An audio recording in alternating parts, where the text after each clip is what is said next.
Hi, my name's Barb Graham, and I'm an attorney at Catholic Charities of the Archdiocese of Milwaukee in the Refugee and Immigration Services Program. This is a video about knowing your rights if Immigration and Customs Enforcement approaches you. All people living in the United States, including people who are undocumented, have certain rights under the United States Constitution. If immigration officers, what we sometimes call Immigration and Customs Enforcement or ICE, come to your workplace, they must have a valid search warrant or the consent of your employer to enter non-public areas. If you are undocumented and immigration officers come to your workplace, be aware of the following. First, do not panic and do not run away.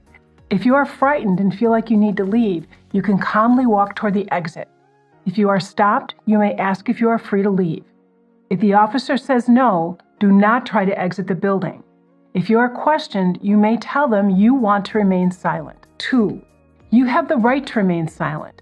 You do not need to speak to the immigration authorities or answer any questions. If you are asked where you were born or how you entered the United States, you may simply refuse to answer or remain silent. If you choose to remain silent, say so out loud. If they ask you to stand in a group according to your immigration status, you do not have to move. Or you can move to an area that is not designated for any particular group. You may show a Know Your Rights card to an officer that explains that you will remain silent and you wish to speak to a lawyer. You may refuse to show identity documents and say what country you are from. Do not, though, show any false documents and do not lie. Third, you have the right to speak to a lawyer. If you are detained or taken into custody, you have the right to immediately contact a lawyer. Even if you do not have a lawyer, you may tell immigration officers that you want to speak to one. If you have a lawyer, you have the right to talk to them. If you have signed a form called a G-28, which shows that you have a lawyer, give it to the officer. If you do not have a lawyer, ask for an immigration officer for a list of pro bono lawyers. You also have the right to contact your consulate.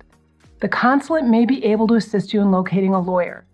You can refuse to sign any or all paperwork until you've had the opportunity to speak to a lawyer. If you choose to sign something without speaking to a lawyer, be sure you understand exactly what the document says and what the document means before you sign it. If you want more information about your rights or to learn you might be eligible for immigration benefits or relief, speak to a reputable immigration lawyer. You can go to the American Immigration Lawyers Association to connect with a lawyer in your area.